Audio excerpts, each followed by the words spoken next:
Doctor finds ex at appointment and is shocked to see twins identical to him. 2 years after the end of their relationship, she appears with 2 babies in her arms. One look is all it takes for him to realize they are his children. From that moment, everything he believed about his life begins to crumble. If this story interests you, don't forget to subscribe to our channel and tell us which city you're watching from. We'll continue. I promise this will be the best story you'll ever hear in your life. The clock showed 7:15 in the morning when Dr. Michael Reynolds adjusted the stethoscope around his neck and reviewed the day's schedule for the 3rd time. 15 years of medicine had transformed this routine into a sacred ritual. Each consultation was timed, each procedure planned with military precision. His secretary, Mrs. Doris, always said that he could operate on a heart with his eyes closed, but couldn't remember when he had last eaten a hot meal. The morning was proceeding like any other, until his eyes fell upon a name on the 9 o'clock patient list. His heart raced so abruptly that he needed to lean on the desk for support. Olivia Parker, the name he had tried to erase from his memory for 2 whole years, jumped off the paper like a silent accusation. Olivia, the woman he had loved intensely yet distantly at the same time, the brilliant architect who designed buildings while he saved lives, but who could never design a place for the 2 of them amid their impossible schedules. The relationship had ended abruptly, without clear explanations, just her saying that she could no longer live in the shadow of his exclusive dedication to the hospital. Michael ran his hand through his dark hair, already showing some grey strands at 35. He remembered their last argument, when she had shouted that she felt like a patient waiting in line for a few minutes of his attention. He had responded coldly that his profession saved lives and she had left, slamming the door, taking with her all the dreams they had built together. Mrs. Doris knocked on the office door, interrupting his bitter memories. She was a 60-year-old woman with grey hair always tied in an impeccable bun and eyes that seemed to see through people. "The 9 o'clock patient has arrived, doctor," she said, observing his tense expression with barely disguised curiosity. Michael took a deep breath, adjusted his white coat, and walked to the door. Nothing could have prepared him for what he saw when he opened the waiting room door. Olivia was there, but she wasn't the same confident woman he had known. She appeared thinner, with deep circles under her once radiant face. In her arms, she carried 2 babies who couldn't be more than a few months old. The world seemed to stop for a few seconds. The babies had dark curly hair exactly like his. One of them had a small birthmark on the chin, identical to his own. The other had the same almond-shaped eyes he saw in the mirror every morning. "Olivia," he said, trying to keep his voice steady, but feeling as if the floor was moving beneath his feet. "Hello, Michael," she answered with a tired voice, almost whispering. "I need you to examine the boys. They were born premature and have constant respiratory problems." Michael felt as if he were in a strange dream. He led them to his office, his hands trembling slightly as he prepared the environment for the examination. The babies were twins, obviously, and the resemblance to him was so evident that anyone could notice. During the examination, Olivia explained in a monotone voice that the boys had been born at just 7 months gestation. Ethan, the smaller one, had spent 3 months in the NICU and had already undergone surgery to correct problems in his respiratory system. Noah, the other one, had developed a severe infection that nearly took him away when he was only 2 weeks old. Michael heard each word as if they were physical blows. He examined the little ones with trembling hands, noting every detail that confirmed his suspicions. The small hands, the feet that already showed the same elongated shape as his, the instinctive gestures that seemed familiar. "Why didn't you contact me, Olivia?" he asked, finally gathering the courage to ask the question hammering in his head. She looked at him with an expression that mixed pain and resignation. "I tried, Michael. I sent messages to your professional email, the one you almost never check. When they were born, I called your mother. I asked her to tell you, but said I would keep it secret if you preferred. I thought if you really wanted to know, you would seek me out." Michael felt the world collapsing around him. His mother knew. His own mother had hidden the existence of his children from him for almost a year. Private medical consultations were expensive, and he could see from Olivia's simple clothes and the way she counted coins in her purse that the financial situation wasn't easy. "I'll take care of all the tests," he said, trying to regain some control over the situation. "I don't want you to worry about costs. The boys need specialized monitoring." Olivia looked at him with surprise. "You don't need to do this out of pity, Michael. I've managed to care for them alone until now. It's not pity, he replied, watching Ethan fall asleep in his arms. It's responsibility. When Olivia left the office an hour later, Michael sat in his chair for long minutes, trying to process everything that had happened. Mrs. Doris entered silently and placed a cup of coffee on the desk. I knew, she said simply. Knew what? Asked Michael, still dazed. That those babies were your children. She's been here several times, always alone, always with that expression of someone carrying the weight of the world on her shoulders. Once I saw her crying in the parking lot after you refused to see her because she didn't have health insurance. Michael closed his eyes, feeling the weight of guilt crushing his chest. How many times had he refused patients due to bureaucratic issues, never imagining he could be rejecting his own children? How many nights had Olivia spent awake, alone, caring for premature babies, while he operated on other patients or studied for medical conferences? That night, Michael couldn't sleep. He lay staring at the ceiling of his silent apartment, thinking about how his life had completely changed in a matter of hours. He had 2 children, children whose first months of life he had missed, who had undergone surgeries and hospitalizations without him knowing of their existence. At 3 in the morning, his cell phone rang. It was Olivia, and her voice was desperate. Michael, can you come to Memorial Hospital urgently? Ethan is having a severe respiratory crisis. I don't know what else to do. He dressed in record time and rushed to the hospital. He found Olivia in the waiting room of the pediatric emergency, with Noah sleeping in her arms and tears running down her face. She seemed to have aged 10 years since the morning.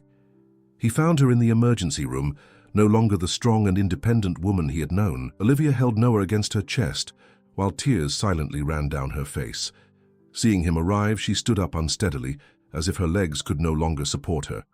He's been in there for 2 hours, she whispered, pointing to the emergency room where a medical team was working frantically.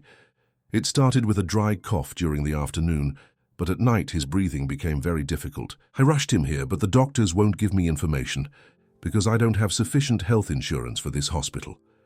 Michael felt a surge of anger rise in his chest.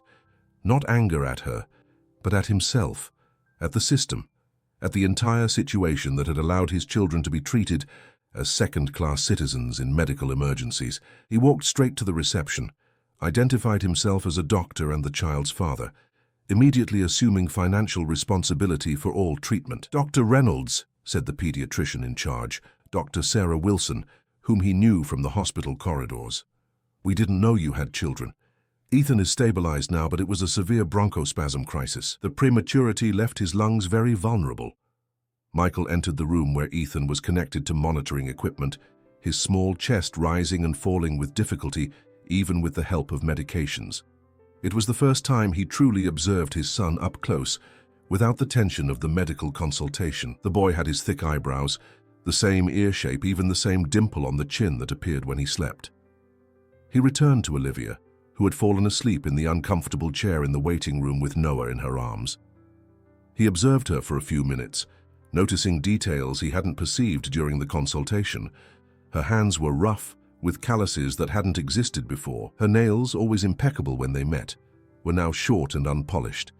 Her hair, which used to be her pride, was dry and tied in a practical ponytail. "Olivia," he called softly, touching her shoulder. She awoke startled, instinctively holding Noah against her chest. "Ethan," she immediately asked. "He's fine, stabilized. He'll stay hospitalized for a few days for observation, but he's out of danger." She broke down in tears of relief, and for the first time in 2 years, Michael felt the genuine impulse to hug her, but something held him back. Perhaps the awareness that he had lost that right long ago. They sat in silence for a few minutes, watching Noah sleep deeply, oblivious to the drama unfolding around him. It was Olivia who broke the silence. "You must be wondering how it came to this point," she said without looking at him, "how the successful architect you knew turned into a single mother, unable to afford decent health insurance for her children." Michael wanted to say he wasn't judging, but she continued before he could respond. "When I discovered I was pregnant, it had been 3 months since we broke up. I thought about contacting you, but I remembered all the times I tried to talk about our future, and you said it wasn't the right time, that your career was at a crucial point. So I decided to move forward alone. The pregnancy was difficult from the beginning. I had to stop working in the 5th month because I was at risk of premature delivery. The doctors recommended absolute rest. My clients started cancelling projects, and the savings I had began to melt away with constant medical appointments. Michael listened to each word as if it were a stab. While he operated and participated in medical conferences, building his reputation, Olivia was alone, pregnant with his children, fighting to maintain a high-risk pregnancy. Even so, I tried to work from home, doing small interior design projects, anything that would allow me to keep paying the bills. But when they were born at just 7 months, everything collapsed. Ethan spent 3 months in the NICU. Noah had a severe infection that almost took him away. She stopped speaking, her voice choked with emotion. Michael saw that her hands were trembling as she caressed Noah's hair. I sold whatever I could to pay the hospital bills. First the jewelry, then some furniture, finally the car. My mother helped what she could, but she doesn't have much either. And your mother, well, she showed up at the hospital a few times, always discreet, always asking me not to tell anyone she was there. Michael felt a mixture of gratitude and anger, knowing that his mother had been present, even if in secret. Mrs. Elizabeth had always been a stubborn woman, but she had a huge heart. She was probably torn between love for her grandchildren and fear of confronting her son with a truth that could change everything. I didn't know, Olivia. I swear by everything sacred that I didn't know. I know you didn't, she replied, finally looking into his eyes, but that doesn't change the fact that they spent the first months of their lives without their father, that I faced each surgery, each crisis, each sleepless night, completely alone. Her words echoed through the empty hospital corridor. Michael thought about all the nights he had spent operating, saving other people's children's lives, while his own children fought for their lives in a NICU. When Ethan was discharged 3 days later, Michael insisted on taking them home. Olivia's apartment was in a simple neighborhood, quite different from the luxury condominium where they had lived together. It was small but organized, with the typical care of a mother who performs miracles with few resources. The walls were decorated with Olivia's old architectural drawings, projects she had created in more prosperous times. In the baby's room, she had painted a delicate mural with clouds and stars, transforming the small space into something magical. Michael observed every detail of that home built with love and sacrifice, the small refrigerator, but always with prepared bottles, the clothesline in the tiny backyard, full of baby clothes washed by hand, the improvised work table in the corner of the living room, where Olivia tried to continue doing some freelance projects during the early morning hours when the boys were asleep. She made coffee and they talked about the baby's routine. Ethan needed scheduled medications and respiratory therapy 3 times a day. Noah was developing well but still needed constant monitoring with the pediatrician. I want to help, said Michael, not just with medical expenses but with everything. I want to learn how to care for them. Olivia looked at him skeptically. Michael, you don't understand what it means to take care of premature babies. It's not just coming here on weekends and playing with them. It's bottles every 3 hours, scheduled medications, nights awake when they have colic or fevers. It's a completely different life from your routine of scheduled surgeries. I know it won't be easy, he insisted. But they're my children, Olivia. I've missed the first months of their lives. I don't want to miss anything else. That night, Michael returned to his silent apartment with a strange feeling in his chest. For the first time in years, the silence he so appreciated after long days at the hospital seemed oppressive. He found himself imagining Olivia waking up alone for midnight feedings, dealing with crying and fevers, without having anyone to share the worries with. From that day on, Michael began to reorganize his life in a way he had never imagined.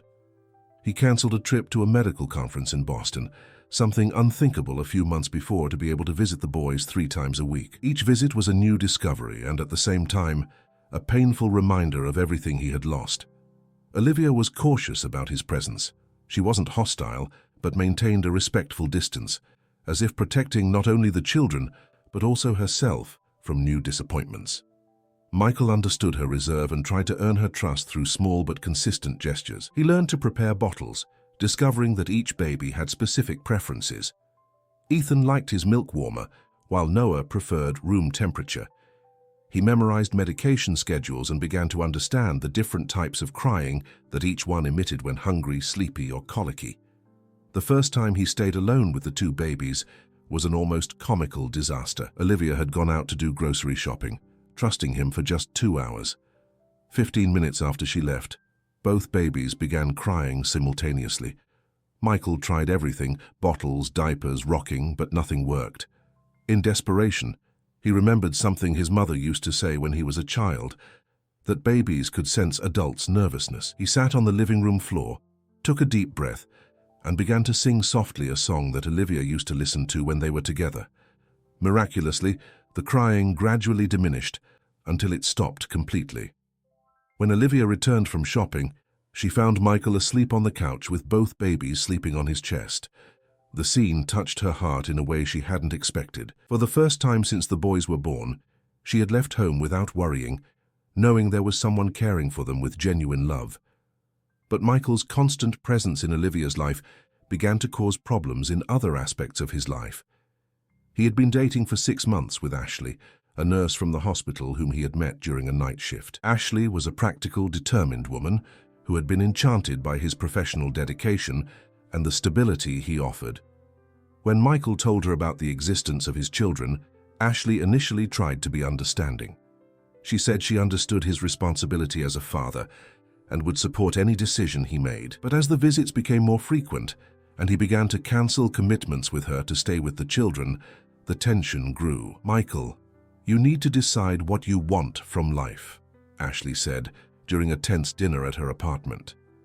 "I can't compete with a family you're trying to rebuild, and honestly, I don't want to raise children that aren't mine." She was right, and Michael knew it. It wasn't fair to Ashley to keep her in a relationship where she would always be the second option. The following week, they separated amicably, with her saying she would wait for him if he changed his mind, but that she couldn't continue living in the shadow of an unresolved past. The emotional freedom that the separation brought allowed Michael to dedicate himself even more to his children. He began to leave work earlier to visit them before dinner, learned how to bathe the babies, discovered that Ethan loved when he sang softly, and that Noah always smiled when he saw his face. Olivia observed these transformations with a mixture of admiration and caution. She saw the man she had loved slowly becoming the father she had always dreamed he would be, but still carried the wounds of someone who had faced motherhood completely alone. One afternoon, while Michael was playing with Noah on the living room rug, Olivia sat beside him and began to talk about the first months after the babies were born. "There was a night when Ethan had a very high fever," she recounted, watching her son fall asleep in his father's arms. "It was 3 in the morning. I was alone, without a car, without money for a taxi. I took him in my arms and ran through the streets to the nearest hospital. It took me 40 minutes walking with him, burning with fever." Michael felt his heart tighten imagining the scene. Olivia alone, desperate, carrying a sick baby through the empty streets in the early morning. "When we reached the hospital, the doctor on duty said I had been irresponsible for not calling an ambulance, as if I had money to pay for a private ambulance, or as if the public system worked at the speed a baby with fever needs." The conversation was interrupted by Michael's phone. It was the hospital, calling him for an emergency surgery. He looked at Olivia, then at Noah, who slept peacefully in his arms, and for the first time in 15 years of career, he hesitated. "Go," said Olivia, perceiving his dilemma. "They're fine here with me." "No," replied Michael, turning off the phone.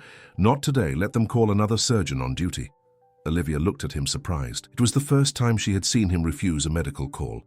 Michael had always placed his profession above everything else, including the relationship they had. "Are you sure?" she asked. "I'm completely sure. I've already missed too many moments with them." That night, Michael had dinner with Olivia and the babies for the first time. It wasn't anything glamorous, just a simple pasta dish she prepared while he stayed with the children. But it was the first meal in years that he truly savored, without hurry, without thinking about the next professional commitment. After dinner, he helped Olivia bathe the babies and put them to sleep. It was a simple domestic routine, completely different from the life of a renowned doctor he led. But it brought him a satisfaction he hadn't felt in a long time. When he was leaving, Olivia called him. "Michael, I want you to know that I see your efforts. I know it's not easy for you to change a lifetime routine, but I still need time to trust that this is real, that you won't disappear from their lives when the novelty wears off." "I understand," he replied, "and I'll prove that I'm here to stay, no matter how long it takes." On the way home, Michael received a furious call from the chief of surgery, Dr. William Peterson, who had built his career based on total availability to the hospital. "Reynolds, what's this story about refusing surgeries?" Dr. Peterson yelled over the phone. "Are you going crazy? We have a reputation to maintain at this hospital." "Dr. Peterson, with all due respect, I also have a personal life and children who need me."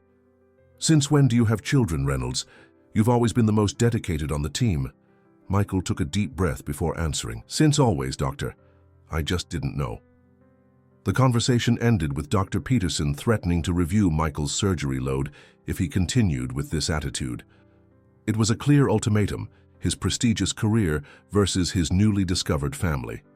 For the first time in 15 years, Michael slept without worrying about the next day's surgeries. He dreamed of Ethan and Noah growing up, of Olivia truly smiling again, of a future that finally included something beyond operating rooms and medical conferences. 3 months passed since that first visit to the office, and Michael's life had completely changed. He had established a routine of daily visits to Olivia's apartment, always bringing something that could help: medications for the children, groceries, or simply his presence willing to share responsibilities. The transformation was evident to everyone around him. Mrs. Doris commented that she had never seen the doctor so serene, even when he was clearly more tired, due to sleepless nights when he stayed caring for the babies during respiratory crises. His medical colleagues noticed that he had become more human, more empathetic with patients who were also concerned parents. It was during one of these routine visits that Olivia received a call that would change everything again. It was from a former boss, offering a position as a project manager at an architectural firm in Chicago. The salary was excellent. There was complete health insurance for her and the children, and the company offered on-site daycare. Michael was giving Ethan a bottle when Olivia hung up the phone. He immediately noticed from her expression that something important had happened. "It was from HJK Architecture," she said, sitting heavily on the couch. "They want me to go to Chicago to manage the residential projects department. It's an incredible opportunity, Michael. Salary 3 times higher than anything I could get here. Health insurance that would cover all of Ethan's special needs." Michael felt the world collapse again, but this time for different reasons. It wasn't anger or surprise. It was fear of losing the family he had learned to love in a way he never knew existed. "And do you want to go?" he asked, trying to keep his voice neutral. "I want to think about what's best for them," replied Olivia, looking at Noah, who was playing in the crib. "Here, even with your help, we still struggle. There they would have a more stable life, quality education, guaranteed health care." Michael carefully placed Ethan in the crib and sat next to Olivia. For a few minutes, they just watched the babies in silence. "If you decide to go, I completely support you," he finally said. "I can help with the move, visit them whenever possible, share custody during vacations." Olivia looked at him surprised. She had expected protests, attempts to convince her to stay, perhaps even romantic declarations about starting over together. But Michael was offering unconditional support, putting the children's well-being above his own desires. "You really have changed," she said, with a mixture of admiration and melancholy in her voice. His response was interrupted by the unexpected arrival of Mrs. Elizabeth, Michael's mother. She was a 65-year-old lady, always impeccable white hair, who carried 2 grocery bags and a determined expression on her face. "Good afternoon, Olivia," she said, greeting her with a hesitant hug. "Michael, I need to talk to both of you." "Mom," Michael began, but she interrupted him with a gesture. "No, Michael. I've been silent for too long. Olivia, I apologize for keeping the boys a secret. When you sought me out at the hospital, I thought I was protecting my son from a responsibility that could destroy his career, but I was wrong." Mrs. Elizabeth approached the cribs where Ethan and Noah were playing, and her face lit up with a smile Michael hadn't seen in a long time. "These are my grandchildren," she continued, picking up Noah with the naturalness of someone who had been a mother. "And I missed almost a year of their lives because of fear and pride. Olivia, you are an extraordinary mother. You took care of them alone when you should have had the support of an entire family." Tears began to stream down Olivia's face. It was the first time in months that someone had publicly recognized her strength and dedication as a mother. "If you decide to go to Chicago, you'll have all my support," said Mrs. Elizabeth. "But if you decide to stay, know that you'll never be alone again. I want to be the grandmother I should have been from the beginning." That night, after Mrs. Elizabeth left loaded with promises of frequent visits and help with anything needed, Michael and Olivia had the most honest conversation of their lives. "I need to know one thing," said Olivia as they put the babies to sleep. "What do you really want, Michael? Not as a doctor, not as a responsible father, but as a man. What do you want for your life?" Michael was silent for a few minutes, watching Ethan fall asleep holding his finger. "I want to wake up every morning knowing I can hear their laughter," he finally said.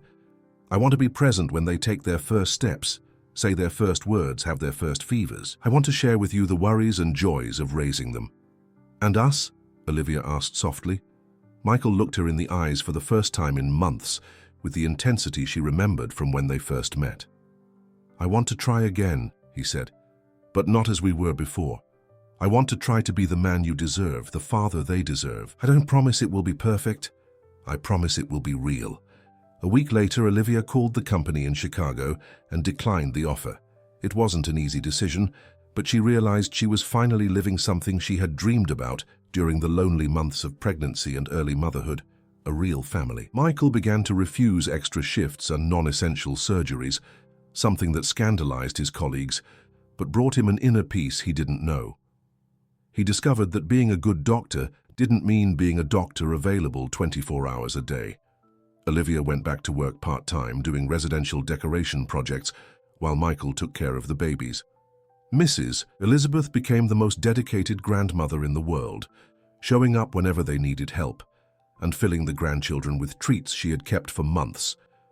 The night of the big storm was the moment that definitely sealed their union. A heavy rain had knocked out the electricity in the building, and Olivia had gone out to buy medicine at the nearest 24-hour pharmacy. Michael was alone with the babies when Ethan and Noah began to cry, frightened by the thunder. In the dark, he picked them up and began to sing the same song he had sung on the day he first stayed alone with them. It was a song that Olivia used to listen to when they were dating, about new beginnings and second chances. When Olivia returned, she found Michael sitting on the floor of the living room, illuminated only by the candles he had lit, with both babies sleeping peacefully in his arms as he sang softly. The scene touched her heart in a definitive way.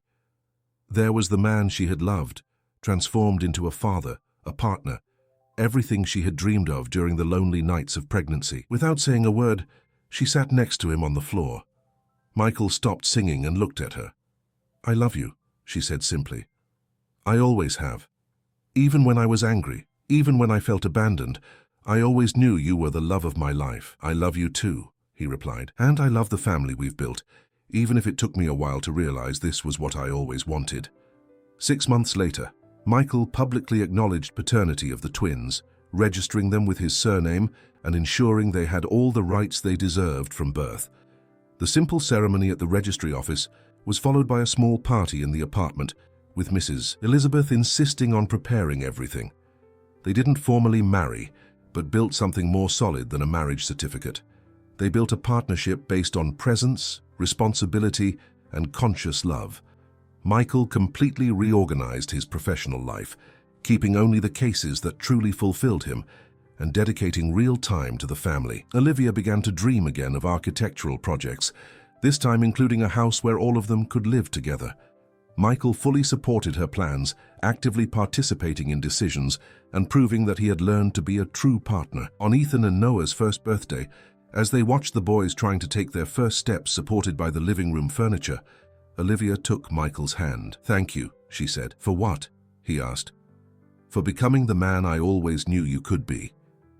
Michael smiled, watching his children play under their grandmother's loving gaze. He had discovered that true fulfillment didn't come from successful surgeries or professional recognition, but from simple moments like that, surrounded by the people he loved and who chose to be by his side every day. Michael and Olivia's story didn't end with a Hollywood finale, but with something much more valuable: the daily construction of a family based on conscious choices, true presence, and love that grows through challenges. They learned that mature love isn't just feeling, but daily action, commitment renewed each morning, and the courage to place family above individual ambitions. And so, between nighttime bottles, first smiles, and the daily discovery of being father and mother, they rebuilt not only their relationship, but their own identities, becoming the people they always had the potential to be. End of story. Dear listeners, we hope that Michael and Olivia's story has deeply touched your hearts. To continue this emotional journey with us, we've prepared a special playlist with equally captivating and transformative stories. Find it by clicking to the left of your screens. If this story moved you, don't forget to subscribe to our channel and leave your like on the video. Every day we bring unique narratives that explore the complexity of human relationships and the beauty of new beginnings. Don't miss our upcoming content and share in the comments how this story made you feel. We look forward to bringing you more moments of emotion and reflection.